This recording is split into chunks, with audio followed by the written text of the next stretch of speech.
One of the most efficient ways to create 3D geometry in SketchUp is to use the push-pull tool.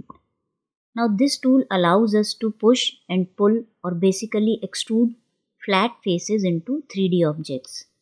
So let's start off with a rectangle.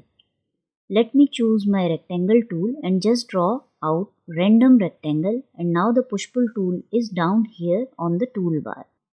Or if we want, we can go into tools, push-pull, and the hotkey for this is P. And when I do this, notice how the cursor changes, and what I have to do at this tool is find a face. So if I hover over a face, notice how it highlights. If I left click and drag over that highlighted face, I can pull this rectangle up into a box, which is much simpler than drawing the box from scratch. Now in addition to this, you can use the push-pull tool to reshape existing object. So if I hover over any one of these faces, I can left click and drag, and the effect is the same as selecting that face and moving it. So basically I am just pushing this face back and forth, and so I can do this really with anything to resize it.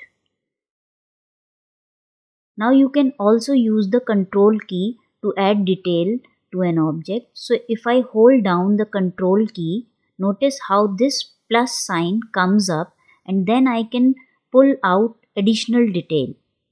So if I don't use the plus sign, U reshapes it, but if I use the plus sign, it adds detail. Now once I have some details in my model, I can use the push-pull tool to further modify. So let's go ahead and hover over one of these faces in the middle and push that in. Notice how it actually pushes it in and creates a kind of cavity in the object. So if I pull this, it's fine, but as soon as I push it in with an edge here, it actually is creating new detail. So I can use this very easily to modify this object. Now one of the nice things about this tool is that it does remembers the last thing that you do. Now at the bottom right hand corner, you will notice that the distance changes as I pull. So if I change it, say 1 feet, it will pull that out exactly that much, and then I can hover over any other face, double click on it, and it will move that exact same amount. And as you can see, this is a great way to create an additional detail on an object without too much fuss. Now the push-pull tool has a number of options. It can be used simply to resize objects.